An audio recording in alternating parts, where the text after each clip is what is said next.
पश्चिम Asia संकट के बीच प्रधानमंत्री नरेंद्र मोदी की अपील का असर दिखने लगा। तेल बचाने की पीएम मोदी की अपील के बाद देश के बड़े बड़े वीआईपी अपनी आलीशान गाड़ियों को छोड़कर सादगी के रास्ते पर निकल पड़े। आइए हम देखते हैं ग्राउंड जीरो से हमारी एक खास रिपोर्ट।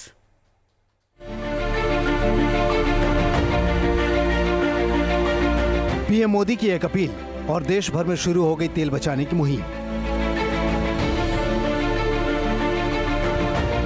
पीएम मोदी ने कहा, तेल संकट से पूरी दुनिया जूझ रही है। कच्चे तेल की कीमत आसमान छू रही है। देश के विदेशी मुद्रा भंडार पर बोझ बढ़ रहा है।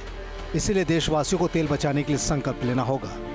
वैश्विक संकट के इस समय में हमें कर्तव्यों को सर्वोपरि रखते हुए कुछ संकल्प लेने होंगे और उन संकल्पों को पूरे समर्पण भाव से पूरा करना होगा। जैसे एक बड़ा संकल्प है पेट्रोल डीजल का संयम से इस्तेमाल करना। साथियों, हमें पेट्रोल डीजल का उपयोग कम करना होगा। पीएम मोदी की इस अपील का असर अब जमीन पर दिखने लगा है। सरकार से लेकर सियासत तक कहीं काफिले छोटे हो गए तो कहीं मंत्री साइकिल, बाइक और ऑटो से दफ्तर पहुंचने लगे। अब हम आपको एक एक कर तस्वीर दिखा रहे हैं, जिसमें आपको दिखेगा कि कैसे तेल बचाने की मुहिम में पीएम से लेकर सीएम तक जुट गए हैं।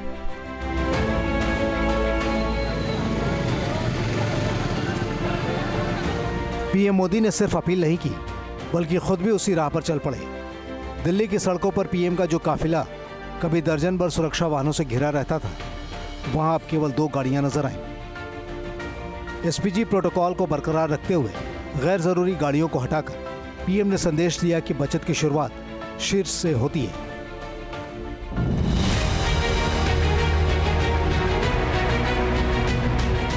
एक तस्वीर राजस्थान के बीकानेर से आई, जिसने सबका ध्यान खींचा। केंद्रीय कानून मंत्री अर्जुन राम मेघवाल अपनी सरकारी गाड़ी छोड़कर एक साधारण ई रिक्शा पर सवार होकर जनता के बीच अपने घर पहुंचे।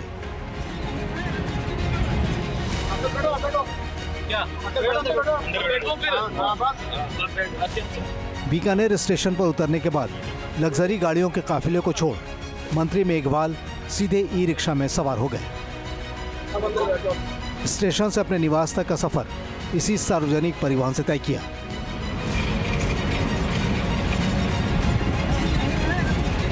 बीकानेर में जितने भी मेरे कार्यक्रम हैं, उन सब कार्यक्रमों में मैं सरकारी गाड़ी के बजाय ई रिक्शा के माध्यम से वो सारे प्रोग्राम अटेंड करूंगा।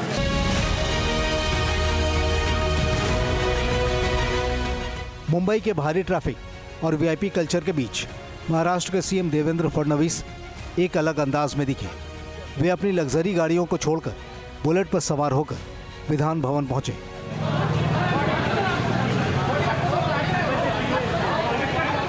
उनके साथ संस्कृति मंत्री आशीष शेलार भी पीछे हेलमेट लगाकर बैठे थे। सिक्योरिटी गार्ड भी बाइक पर सवार थे। इस दौरान मुख्यमंत्री ने बताया कि सरकार ने अपने काफिले छोटे कर दिए हैं और पुलिस से भी इसे कम करने का आग्रह किया गया है।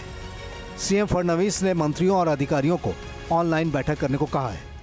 जब हम ऐसा करते तो ज्यादा से ज्यादा लोगों तक ये चीजें पहुंचती है, इसलिए मैं यहाँ पर मोटरसाइकिल से आया हूँ और हम लोगों ने बहुत निर्णय किए हैं किस प्रकार से हम लोग देश का पैसा बचा पाए, इसका प्रयास किया है।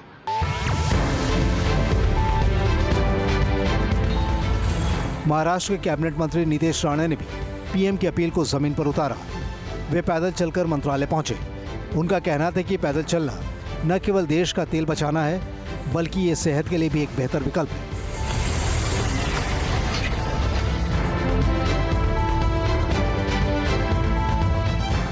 उत्तर प्रदेश की राजधानी लखनऊ में वित्त मंत्री सुरेश खन्ना साइकिल चलाते हुए विधानसभा और अपने दफ्तर पहुंचे। सुबह जब वित्त मंत्री 10 कालिदास मार्ग स्थित अपने सरकारी आवास से साइकिल चलाकर विधानसभा के लिए निकले तो लोग उन्हें देखकर हैरान रह गए। मंत्री ने न केवल साइकिल चलाकर एक संदेश दिया, बल्कि पर्यावरण संरक्षण और ईंधन बचत को लेकर लोगों को जागरूक करने की कोशिश भी की।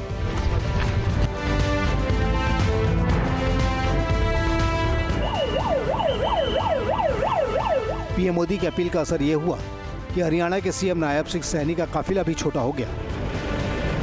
सीएम सैनी जब घर से बाहर निकले तो उनके वाहनों का काफिला काफी छोटा था और ऐसी ही तस्वीरें हरियाणा के मंत्रियों और अधिकारियों के वाहनों के काफिले की भी थी। यहाँ तक कि कई मंत्री तो गाड़ी छोड़कर साइकिल पर सवार होकर सफर करते नजर आए। उनमें मंत्री डॉक्टर अरविंद शर्मा भी एक थे, जो साइकिल पर सवार होकर बीजेपी कार्यालय पंचकमल में आयोजित निकाय चुनाव सम्मान समारोह में पहुंचे।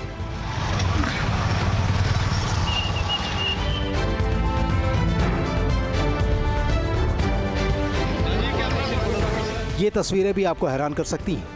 ये गुजरात के गवर्नर आचार्य देवव्रत हैं। हरियाणा के कुरुक्षेत्र में जब रेलवे स्टेशन पर उतरे तो साइकिल से ही रवाना हो गए। उनकी सिक्योरिटी टीम भी साइकिल पर साथ चल रही थी। राज्यपाल आचार्य देवव्रत ने रेलवे स्टेशन से करीब 3 किलोमीटर दूर तक साइकिल चलाई और गुरुकुल कुरुक्षेत्र पहुंचे। उनके काफिले के आगे सिर्फ 2 गाड़ियां चल रही थीं। वे गाड़ियां भी इलेक्ट्रिक थीं।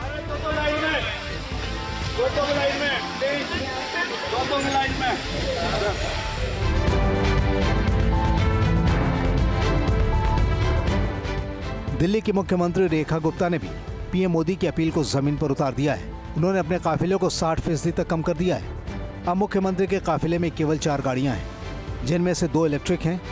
रेखा गुप्ता ने कई बड़े ऐलान भी किए। उन्होंने बताया कि दिल्ली के सभी सरकारी दफ्तरों में हफ्ते में 2 दिन वर्क फ्रॉम होम रहेगा। प्राइवेट दफ्तर से भी वर्क फ्रॉम होम अपनाने की अपील की जाएगी। अब बारी है हमारी और आपकी, ताकि वैश्विक संकट का मुकाबला आसानी से कर सकें। Team news nation. अब से डीडी फ्री डिश की चैनल नंबर 57 पर देखिए न्यूज़ नेशन।